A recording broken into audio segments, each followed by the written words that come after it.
तो किस तरह से इसको पहचान सकते हैं ये आपसे जानेंगे, लेकिन उससे पहले अविनाश ठाकुर जी हैं पश्चिम बंगाल से फोन लाइन पर। अविनाश जी, आपका स्वागत, सवाल पूछिए। मैम, मैं कंपटीशन एग्जाम के लिए तैयारी कर रहा हूँ जी।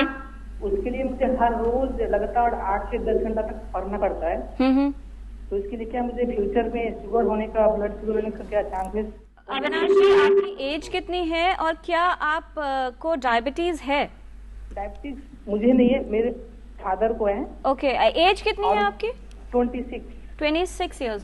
डॉक्टर झिंगन 26 साल के हैं ये, इनके पेरेंट्स को डायबिटीज है और ये कंटिन्यूअस पढ़ते हैं 8 से 10 घंटे बिना कुछ खाए। क्या खतरा हो सकता है और क्या सावधानी रखें? देखिए, जेनेटिकली डायबिटीज़ का जो होता है जेनेटिकली होता है, बैकग्राउंड हमेशा रहता है and gets precipitated by environmental factors. तो अपना रेगुलर एक्सरसाइज करें, नियमित व्यायाम करते रहें और खान पान पे अगर नियंत्रण रखेंगे तो डायबिटीज होने के चांसेस कम रहेंगे और बीच बीच में अपना रेगुलर। और हाइपोग्लाइसीमिया की स्थिति हो सकती है क्या? अगर जैसे 10 घंटे सिर्फ पढ़ते ही रहेंगे और खाना नहीं खाएंगे तो नॉर्मल जैसे है वो कम होने के, पर उतना सीवियर नहीं होगा, जैसे 70 मिलीग्राम वाला नहीं होगा। तो बेहतर यह है कि कुछ खाते रहें। हाँ, साथ बॉडी हमेशा प्रोटेक्ट करती है। जैसे डॉक्टर सलावत ने बताया कि हमारे शरीर में ग्लाइकोजन होता है लिवर में, और दूसरे जो फैट्स और अमीनो एसिड्स हैं वो भी इकट्ठा रहते हैं, जो कि समय पर जब जरूरत होती है तो कन्वर्ट हो जाते हैं ग्लूकोज में। तो 3-4 दिन तक भी अगर आप खाना नहीं खाएंगे, हाँ आपको कीटोन्स तो आ सकते हैं यूरिन में, जो कि हम फास्टिंग लोगों के चेक करते हैं, लेकिन ग्लूकोज लेवल्स मेंटेन रहते हैं, प्रोवाइडेड आपको कोई और बीमारी ना हो। वो एक इंपॉर्टेंट मुद्दा है जो कि हम डिस्कस कर सकते हैं। डॉक्टर खड़गावत, हमारे पास विवेक नारायण का एक ईमेल आया है। वो ये कहते हैं कि हम बात कर रहे हैं हाइपोग्लाइसीमिया के बारे में, क्या ये सिर्फ और सिर्फ मधुमेह के रोगियों के लिए ही चिंता करने की बात है? क्योंकि दूसरी तरफ हम ये देखते हैं कि बहुत से लोग हफ्तों हफ्तों तक भोजन नहीं करते या 2-2 महीने तक, कुछ हिमालय में जो हमारे गुरु हैं वो भोजन नहीं करते। तो किसको चिंता करनी है? सिर्फ और सिर्फ बार बार कार्यक्रम का संदेश यही है मधुमेह के रोगी? मैं चाहूँगा कार्यक्रम का मुख्य संदेश यही हो कि हाइपोग्लाइसीमिया के लिए वही चिंता करें जिनको मधुमेह या डायबिटीज़ है और जो डायबिटीज़ के ट्रीटमेंट के लिए दवाइयाँ ले रहे हैं, चाहे इंसुलिन ले रहे हो, चाहे मुंह से लेने वाली टैबलेट, ओरल टैबलेट्स ले रहे हो, उन्हीं में ज़्यादा है। इसके अलावा बहुत रेयर कॉजेज़ हैं जिनसे इंसुलिन बनाने वाला ट्यूमर हो गया है बॉडी में, किसी ने मोटापे के लिए ऑपरेशन करवा रखा है, उसके बाद हाइपोग्लाइसीमिया हो सकता है, या किडनी फेल हो गई है, या लीवर की प्रॉब्लम है, या कुछ और दवाइयाँ जो डायबिटीज से संबंधित नहीं है वो चल रही हैं। उस स्थिति में संभव है कि आपको हाइपोग्लाइसीमिया हो सकता है। लेकिन अगर कोई आदमी 10 दिन भी 20 दिन भी भूख हड़ताल पर रहे, बिल्कुल खाना नहीं खाए, तो उस स्थिति में भी हाइपोग्लाइसीमिया नहीं होगा। ब्लड शुगर एक लेवल से नीचे नहीं आएगी। जैसा कि बताया कि ब्रेन सिर्फ ग्लूकोज ही यूज करता है। अगर ग्लूकोज कम होगा तो बॉडी से अमीनो एसिड है, फैट है, ये सारी चीजें कन्वर्ट हो जाएंगी ग्लूकोज में। ब्लड ग्लूकोज एक लेवल मेंटेन रहेगा ताकि ब्रेन को बराबर ब्लड ग्लूकोज मिलता रहे और ब्रेन का फंक्शन अफेक्ट नहीं हो। यह तभी संभव है कि जब डायबिटीज की कोई दवाई हो, उससे इंसुलिन ज्यादा बन रहा हो बॉडी में, या गलती से हमने ज्यादा इंसुलिन दे दिया है, या बहुत ज्यादा एक्सरसाइज की है, या खाना खाना भूल गए, उसी स्थिति में एक डायबिटीज के मरीज को सोचना चाहिए कि उसको हाइपोग्लाइसीमिया हो रहा है। जी डॉक्टर सिंह, ये बताएं कि आपके पास जो पेशेंट्स आते होंगे दिखाने के लिए इस तरह हाइपोग्लाइसेमिक को लेकर, क्या उन्हें वाकई जानकारी होती है कि अगर वो डायबिटीज के मरीज बेहोश हो गया, ये स्थिति हुई है, तो वाकई में क्या हुआ है?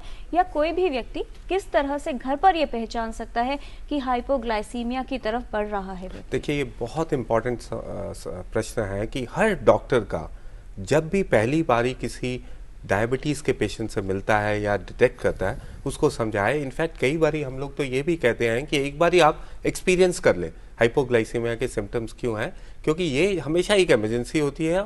इसमें डिटेक्ट करना बहुत इंपॉर्टेंट है अपने लिए और रिश्तेदारों के लिए।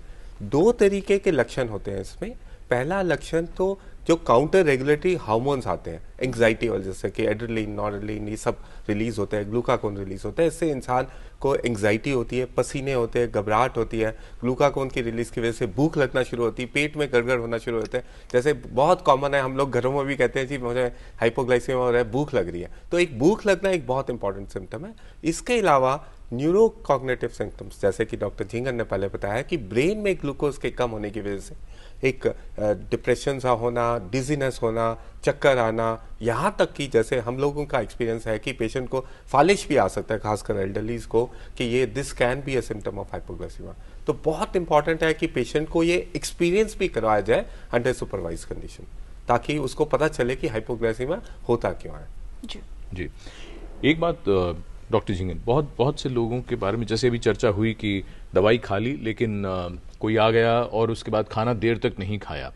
दूसरी सिचुएशन, इससे उलट दूसरी सिचुएशन ये होती है कि शाम को किसी दावत में जाना पड़ा, वहाँ दवाई ले जाना भूल गए, दवाई नहीं खाई, अब घर आ गए, खाना खाए हुए 2 घंटे हो चुके हैं, दवाई नहीं खाई थी या इंजेक्शन नहीं लगाया था। उस सिचुएशन में क्या, ज़्यादातर लोग दवाई ले लेते हैं, फिर क्या होगा? उसमें डिपेंड करता है। अगर आप इंसुलिन लेते हैं तो घर पे आके पहले आप अपना ब्लड शुगर टेस्ट करें, क्योंकि हो सकता है उसकी डोज जैसे रोज लगाते हैं उससे कम करनी पड़ेगी। और जो कई टेबलेट्स हैं उनको अगर लेना ही है तो जो खाना खाने के बाद वाली खाई जाती है वो तो खाई जा सकती है, लेकिन जो दूसरी टेबलेट्स हैं उसमें हमेशा एक रिस्क रहता है कि आधी रात को दोबारा ब्लड शुगर कम होने के चांसेस हो सकते हैं। तो इसलिए ऐसी जो आदत है उसको अवॉइड करना चाहिए। उसके लिए सबसे बेस्ट है, अगर आपने दावत पे जाना ही है तो आप घर से पहले ही वो मेडिसिन ले लें, एक अपने सैंडविच या स्नैक्स ले लें और उसके बाद जाएं।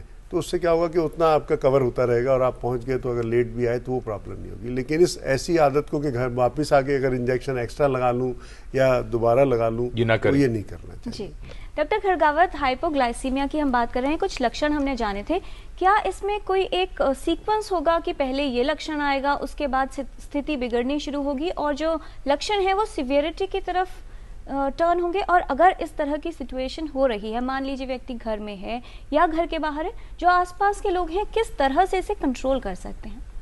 हाँ बिल्कुल सही, जैसा आपने कहा कि लक्षण 2 तरह से, शुरू में बहुत ही हल्के लक्षण शुरू होते हैं जो आदमी का ध्यान आकर्षित करते हैं कि हाँ कुछ एबनॉर्मल हो रहा है बॉडी में। अगर डायबिटीज़ के मरीज को पहले से एक्सप्लेन किया हुआ है कि ये अगर लक्षण हो तो तुरंत सोचे कि ब्लड शुगर लो तो नहीं हो रही है। अगर इन लक्षण पे ध्यान दें तो उसी वक्त अगर ग्लूकोज लें तो ये लक्षण तुरंत ठीक हो जाएंगे। और वो प्राइमरी लक्षण जो है कौन से हो सकते हैं? प्राइमरी लक्षण सबसे पहले जो शुरू होते हैं वो होती है घबराहट शुरू होती है, हाथों में कंपन शुरू होता है, हाथों में ऐसे कंपन होता है। उसके अलावा तेज भूख लगना, किसी भी तरह का बिहेवियर एबनॉर्मलिटी हो सकती है। अगर इन लक्षण पे ध्यान दें तो आगे जाके ज़्यादा लक्षण नहीं होते, लेकिन इन लक्षण पे अगर ट्रीटमेंट नहीं किया तो खून में ग्लूकोज की मात्रा और कम होनी शुरू हो जाती है। उसके बाद दिमाग पे हल्का असर आना शुरू होता है जिससे कन्फ्यूजन शुरू हो जाता है, आप डिसीजन नहीं ले पाते हैं, इरिटेबिलिटी, गुस्सा ज़्यादा आना, चिड़चिड़ापन, ये सारे लक्षण शुरू होते हैं। इन लक्षण पे भी अगर अपने ध्यान नहीं दें और काम करते रहें और खाना नहीं खाएं तो यह भी संभव है कि कुछ टाइम के बाद बेहोशी आ जाए या दौरा पड़ जाए या पैरालिसिस का अटैक हो जाए, जो कि बहुत कॉमन नहीं है। अगर आप शुरू के लक्षण पे ध्यान देते हैं तो बिल्कुल आप आसानी से ज़्यादा सीवियरिटी वाले जो लक्षण हैं, ज़्यादा गंभीर लक्षण हैं, उनका बिल्कुल अच्छी तरह से बचाव कर सकते हैं जी। और फिलहाल हमारे साथ फोन लाइन पर हैं दिल्ली से भूपेंद्र सिंह जी, आपका स्वागत, सवाल पूछिए। डॉक्टर, ऐसे है कि मैं जर्मनी में रहता रहा हूँ 35 साल, 35 ईयर जी। तो उधर I been gone to surgery of colon pipe में ट्यूमर का मेरा ऑपरेशन होता 2000 में।